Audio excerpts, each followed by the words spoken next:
ನಮಸ್ಕಾರ, ನೀವು ನೋಡ್ತಿದ್ದೀರಾ ಸಾಗರ್ ಅಪ್ಡೇಟ್ ಚಾನಲ್. ಇವತ್ತಿನ ವಿಡಿಯೋದಲ್ಲಿ ಏನಪ್ಪಾ ಅಂತಂದ್ರೆ ನಿಮ್ಮ ಒಂದು ಜಮೀನ್ ಅಂದ್ರೆ ಈಗ ನಿಮ್ಮ ಒಂದು ಹೊಲದ ಪಹಣಿಗೆ ಆಧಾರ್ ಕಾರ್ಡ್ ಲಿಂಕ್ ಆಗಿಲ್ವಾ? ಈಗ ಸರ್ಕಾರ ಯಾರ ಜಮೀನ್ ಇರುತ್ತೆ ಅವರ ಜಮೀನ್ಗೆ ಆಧಾರ್ ಕಾರ್ಡ್ ಕಡ್ಡಾಯವಾಗಿ ಲಿಂಕ್ ಮಾಡಲೇಬೇಕು ಅಂತ ಒಂದು ಆದೇಶನ ಹೊರಡಿಸಿದೆ. ಈಗ ನಿಮ್ದೇನಾದ್ರೂ ನಿಮ್ ಜಮೀನ್ಗೆ ಆಧಾರ್ ಕಾರ್ಡ್ ಲಿಂಕ್ ಆಗಿಲ್ಲ ಅಂತಂದ್ರೆ ನೀವು 2 ನಿಮಿಷದಲ್ಲಿ ನಿಮ್ಮ ಮೊಬೈಲ್ನಲ್ಲಿನೇ ನೀವು ನಿಮ್ಮ ಒಂದು ಜಮೀನ್ಗೆ ಆಧಾರ್ ಕಾರ್ಡ್ನ ಲಿಂಕ್ ಮಾಡ್ಕೋಬಹುದು. ಅದ್ರ ಬಗ್ಗೆ ಈ ವಿಡಿಯೋದಲ್ಲಿ ನಿಮಗೆ ಸಂಪೂರ್ಣದ ಮಾಹಿತಿನ ತಿಳಿಸ್ಕೊಡ್ತೀನಿ. ಹಂಗೆ ನೀವೇನಾದ್ರೂ ಫಸ್ಟ್ ಟೈಮ್ ನನ್ನ ಚಾನಲ್ ನೋಡ್ತಿದ್ರೆ ಈಗಲೇ ಸಬ್ಸ್ಕ್ರೈಬ್ ಮಾಡ್ಕೊಳ್ಳಿ. ಈ ವಿಡಿಯೋನ ನೀವು ಸ್ಕಿಪ್ ಮಾಡದೆ ಕೊನೆ ತನಕ ನೋಡಿ. ಬನ್ನಿ, ಬ್ರೌಸರ್ ಇರುತ್ತಲ್ವಾ ಅದನ್ನು ಓಪನ್ ಮಾಡ್ಕೊಳ್ಳಿ. ಓಪನ್ ಮಾಡ್ಕೊಂಡ ನಂತರ ಸರ್ಚ್ ಬಾರಲ್ಲಿ ಸಿಂಪಲ್ ಆಗಿ ನೀವು ಲ್ಯಾಂಡ್ ರೆಕಾರ್ಡ್ಸ್ ಅಂತ ಟೈಪ್ ಮಾಡಿದ ನಂತರ ಅದ್ರ ಮೇಲೆ ಕ್ಲಿಕ್ ಮಾಡಿದ ನಂತರ ನೋಡ್ಕೋಬೋದು. ಇಲ್ಲಿ ಲ್ಯಾಂಡ್ ರೆಕಾರ್ಡ್ಸ್ ಕರ್ನಾಟಕ ಸರ್ಕಾರ ಅಂತ ಇಲ್ಲಿ ಕಾಣಿಸ್ತಿದೆ ಅಲ್ವಾ, ಫಸ್ಟ್ನೇ ವೆಬ್ಸೈಟ್. ಇದ್ರ ಮೇಲೆ ಕ್ಲಿಕ್ ಮಾಡಿದ ನಂತರ ಸ್ವಲ್ಪ ವೇಟ್ ಮಾಡಿ. ಈ ರೀತಿ ಒಂದು ಹೋಮ್ ಪೇಜ್ ಓಪನ್ ಆಗುತ್ತೆ. ಇಲ್ಲಿ ನೋಡ್ಕೊಳ್ಳಿ. ಹಂಗೆ ಕೆಳಗಡೆ ನೀವು ಸ್ಕ್ರೋಲ್ ಮಾಡ್ಕೊಂಡು ಬರಬೇಕಾಗುತ್ತೆ. ಹಂಗೆ ಕೆಳಗಡೆ ಬಂದರೆ ಇಲ್ಲಿ ಸಿಟಿಜನ್ ಲಾಗಿನ್ ಅಂತ ಕಾಣಿಸ್ತಿದೆ ಅಲ್ವಾ, ಈ ಸಿಟಿಜನ್ ಲಾಗಿನ್ ಮೇಲೆ ನೀವು ಕ್ಲಿಕ್ ಮಾಡ್ಕೊಳ್ಳಿ. ಸಿಟಿಜನ್ ಲಾಗಿನ್ ಮೇಲೆ ಕ್ಲಿಕ್ ಮಾಡ್ಕೊಂಡ ನಂತರ ಈ ರೀತಿ ಒಂದು ಹೋಮ್ ಪೇಜ್ ಓಪನ್ ಆಗುತ್ತೆ. ಇಲ್ಲಿ ಕರ್ನಾಟಕ ಸರ್ಕಾರದ್ದು ಭೂಮಿ ನಾಗರಿಕ ಸೇವೆಗಳು ಅಂತ.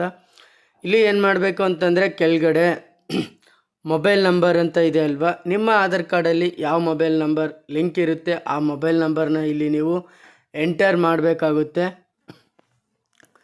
ಆ ಮೊಬೈಲ್ ನಂಬರ್ನ ಎಂಟರ್ ಮಾಡಿದ ನಂತರ ಇಲ್ಲಿ ಎಂಟರ್ ಕ್ಯಾಪ್ಚಾ ಅಂತ ಕಾಣಿಸ್ತಿದೆ ಅಲ್ವಾ, ಅಲ್ಲಿ ಯಾವ ಥರ ಕ್ಯಾಪ್ಚಾನ ಕೊಟ್ಟಿದ್ದಾರೆ ಅವರು ಅದೇ ಥರನೇ ನೀವು ಕರೆಕ್ಟಾಗಿ ಎಂಟರ್ ಮಾಡಬೇಕಾಗುತ್ತೆ. ಎಂಟರ್ ಮಾಡಿದ ನಂತರ ಇಲ್ಲಿ ಸೆಂಡ್ OTP ಅಂತ ಕಾಣಿಸ್ತಿದೆ ಅಲ್ವಾ, ಅದ್ರ ಮೇಲೆ ಕ್ಲಿಕ್ ಮಾಡಿದ ನಂತರ ಇಲ್ಲಿ ನೋಡ್ಕೊಳ್ಳಿ. ಕೆಳಗಡೆ ಒಂದು OTPನ ಯಾವ ಮೊಬೈಲ್ ನಂಬರ್ ಇಲ್ಲಿ ಹಾಕಿರ್ತೀರ ಆ ಮೊಬೈಲ್ ನಂಬರ್ಗೆ ಒಂದು OTP ಈಗ ಸಕ್ಸಸ್ಫುಲ್ಲಾಗಿ ಇಲ್ಲಿ ಜನ್ರೇಟ್ ಆಗುತ್ತೆ. ಆ ಮೊಬೈಲ್ ನಂಬರ್ಗೆ ಬಂದಿರತಕ್ಕಂಥ OTPನ ನೀವು ಇಲ್ಲಿ ಕರೆಕ್ಟಾಗಿ ಎಂಟರ್ ಮಾಡಬೇಕಾಗುತ್ತೆ. ಈಗ ನಾನು ಎಂಟರ್ ಮಾಡ್ತಿದ್ದೀನಿ, ವೆಯ್ಟ್ ಮಾಡಿ. ಈಗ ನೀವು ಕರೆಕ್ಟಾಗಿ ಎಂಟರ್ ಮಾಡಿದ ನಂತರನೇ ಅದು ಓಪನ್ ಆಗುತ್ತೆ. ಎಂಟರ್ ಮಾಡಿದ ನಂತರ ಇಲ್ಲಿ ಲಾಗಿನ್ ಅಂತ ಕಾಣಿಸ್ತಿದೆ ಅಲ್ವಾ, ಈ ಲಾಗಿನ್ ಮೇಲೆ ಈಗ ಈ ರೀತಿ ಒಂದು ಹೋಮ್ ಪೇಜ್ ಓಪನ್ ಆಗುತ್ತೆ. ಇಲ್ಲಿ 3 ಡಾಟ್ಸ್ ಕಾಣಿಸ್ತಿದೆ ಅಲ್ವಾ, ಇಲ್ಲಿ ಸೈಡಲ್ಲಿ ಇದ್ರ ಮೇಲೆ ಕ್ಲಿಕ್ ಮಾಡ್ಕೋಬೇಕು. ಕ್ಲಿಕ್ ಮಾಡ್ಕೊಂಡು ನಂತರ ಇಲ್ಲಿ ಮೈ ಪ್ರೊಫೈಲ್ ಮೇಲೆ ಕ್ಲಿಕ್ ಮಾಡಿದ್ರೆ ನಿಮ್ಮ ಯಾರ ಹೆಸರಲ್ಲಿ ಲ್ಯಾಂಡ್ ರೆಕಾರ್ಡ್ಸ್ ಅಂದರೆ ಈಗ ಜಮೀನು ಇರುತ್ತೆ ಅವ್ರದ್ದೆಲ್ಲ ಇಲ್ಲಿ ಡೀಟೇಲ್ಸ್ ಇಲ್ಲಿ ಶೋ ಆಗ್ತಾ ಇರುತ್ತೆ. ನಂತರ ಇಲ್ಲಿ ಈ 3 ಡಾಟ್ಸ್ ಮೇಲೆ ಕ್ಲಿಕ್ ಮಾಡಿದ್ರೆ ಈಗ ನಾವು ಪಹಣಿಗೆ ಆಧಾರ್ನ ಲಿಂಕ್ ಮಾಡಬೇಕಾಗಿದೆ. ಈಗ ಲಿಂಕ್ ಆಧಾರ್ ಅಂತ ಕಾಣಿಸ್ತಿದೆ ಅಲ್ವಾ, ಇದ್ರ ಮೇಲೆ ಕ್ಲಿಕ್ ಮಾಡ್ಕೊಳ್ಳಿ. ಕ್ಲಿಕ್ ಮಾಡ್ಕೊಂಡು ನಂತರ ಇಲ್ಲಿ ಭೂಮಿಯ ವಿವರಗಳು ಡೀಟೇಲ್ಸ್ ಆಫ್ ದ ಲ್ಯಾಂಡ್ ಅಂತ ಬರುತ್ತೆ. ಹಂಗೆ ಕೆಳಗಡೆ ನೀವು ಸ್ಕ್ರೋಲ್ ಮಾಡ್ಕೊಂಬಂದರೆ ಇಲ್ಲಿ land details in register fruits ಅಂತಲೂ ಇದೆ.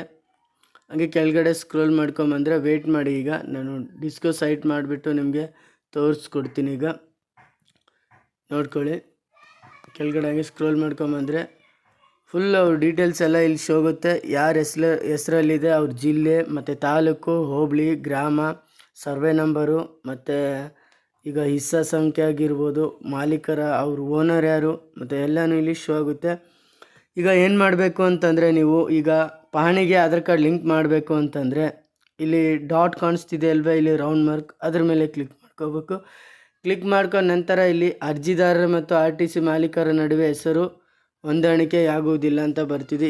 ಈ ರೀತಿ ಏನಕ್ಕೆ ಬರುತ್ತೆ ಅಂತಂದರೆ ಇವರ ಆಧಾರ್ ಕಾರ್ಡಲ್ಲಿ ಒಂದು ನೇಮ್ ಇರುತ್ತೆ ಮತ್ತು ಈಗ ಇವರ RTC ಅಂದರೆ ಈಗ ಲ್ಯಾಂಡ್ ರೆಕಾರ್ಡ್ಸಲ್ಲಿ ಒಂದು ನೇಮ್ ಇರುತ್ತೆ. ಈಗ ಗಂಡಿನ ಹೆಸರಾಗಿರ್ಬೋದು ಅಥವಾ ತಂದೆ ಹೆಸರಾಗಿರ್ಬೋದು, ಈ ಥರ ಇರೋದ್ರಿಂದ ಅವ್ರದ್ದು ಹೊಂದಾಣಿಕೆ ಆಗೋದಿಲ್ಲ. ಈಗ ನೀವೇನು ಮಾಡಬೇಕು ಅಂತಂದರೆ ಇಲ್ಲಿ if you want to fetch land details from Bhoomi ಅಂತ ಇದೆ ಅಲ್ವಾ, ಇದ್ರ ಮೇಲೆ ಕ್ಲಿಕ್ ಮಾಡಿಕೊಂಡು ಇಲ್ಲಿ ನಿಮ್ಮ ಜಿಲ್ಲೆ, ತಾಲೂಕು, ಹೋಬಳಿ ಮತ್ತು ಗ್ರಾಮ, ಆಮೇಲೆ ನಿಮ್ಮ ಸರ್ವೆ ನಂಬರು, ಆ ನಂತರ ಹಾಕಿದ ನಂತರ ಇಲ್ಲಿ ಗೋ ಕೊಟ್ಟು ನಂತರ ಇಲ್ಲಿ ಹಿಸ್ಸಾ ಸಂಖ್ಯೆ ಕೇಳುತ್ತೆ, ಅದನ್ನು ಹಾಕಿ ಸರ್ಚ್ ಮಾಡಿದ್ರೆ ಈ ಥರ ಇಲ್ಲಿ ಮೇಲೆ ಬಂದಿದೆಯಲ್ವ ಅವ್ರ ಡೀಟೇಲ್ಸ್ ಅಲ್ಲೂ ಬರುತ್ತೆ. ಆಗ ಏನು ಮಾಡಬೇಕು ಅಂತಂದರೆ ನೀವು ಈಗ ಈ ರೌಂಡ್ ಬಾಕ್ಸ್ ಕಾಣಿಸ್ತಿದ್ದಿಲ್ವ, ಅದೇ ಥರನೇ ನೀವು ಕ್ಲಿಕ್ ಮಾಡಬೇಕಾಗುತ್ತೆ. ಈಗ ಕ್ಲಿಕ್ ಮಾಡಿದ ನಂತರ ಇಲ್ಲಿ ಏನು ಬರುತ್ತೆ ಅಂತಂದರೆ ಅವ್ರದ್ದು ಅರ್ಜಿದಾರರು ಮತ್ತು RTC ಮಾಲೀಕರ ನಡುವೆ ಹೆಸರು ಹೊಂದಾಣಿಕೆ ಆಗುತ್ತಿದೆ ಅಂತ ಬರುತ್ತೆ. ಆ ನಂತರ ಏನು ಮಾಡಬೇಕಂತಂದರೆ ನೀವು ಇಲ್ಲಿ ಲಿಂಕ್ ಅಂತ ಕಾಣಿಸ್ತಿದೆ ಅಲ್ವಾ, ಇಲ್ಲಿ ಈ ಲಿಂಕ್ ಮೇಲೆ ನೀವು ಕ್ಲಿಕ್ ಮಾಡ್ಕೋಬೇಕಾಗುತ್ತೆ. ಕ್ಲಿಕ್ ಮಾಡ್ಕೊಂಡ ನಂತರ ಅಲ್ಲಿ ಆ ಇಯರ್ಡ್ ಬೈ ಅಂತ ಒಂದು ಬಾಕ್ಸ್ ಬರುತ್ತೆ, ಅದರಲ್ಲಿ ಟಿಕ್ ಮಾರ್ಕ್ ಹಾಕಿದರೆ ನಿಮ್ಮ ಆಧಾರ್ ಕಾರ್ಡಲ್ಲಿ ಯಾವ ಮೊಬೈಲ್ ನಂಬರ್ ಲಿಂಕ್ ಇರುತ್ತೆ ಆ ಮೊಬೈಲ್ ನಂಬರ್ಗೆ ಒಂದು OTP ಬರುತ್ತೆ. ಆ OTPನ ಹಾಕಿದ ನಂತರ ಈಗ ನೋಡ್ಕೊಳ್ಳಿ ಯಾವ ಥರ ಬರುತ್ತೆ ಅಂತಂದರೆ, ಈಗ ಸಕ್ಸಸ್ಫುಲ್ ಅಂತ ಬರುತ್ತೆ. ಇಲ್ಲಿ ಹೋಮ್ನಲ್ಲಿ ಬಂದು ತೋರಿಸ್ತೀನಿ ನಿಮಗೆ. ಹೋಮ್ ಮೇಲೆ ಕ್ಲಿಕ್ ಮಾಡಿದ್ರೆ ನೋಡ್ಕೊಳ್ಳಿ ಇಲ್ಲಿ ಪೂರ್ತಿ ಎಲ್ಲ ಡೀಟೇಲ್ಸ್ ಅವ್ರದ್ದೆಲ್ಲನೂ ಇಲ್ಲಿ ಶೋ ಆಗುತ್ತೆ. ಈ ವಿಡಿಯೋ ನಿಮ್ಗೆ ಇಷ್ಟ ಆಗಿದ್ದರೆ ಒಂದು ಲೈಕು, ಶೇರು, ಕಾಮೆಂಟು ಮತ್ತು ಸಬ್ಸ್ಕ್ರೈಬ್ ಮಾಡ್ಕೊಳ್ಳೋದು ಮಾತ್ರ ಮರಿ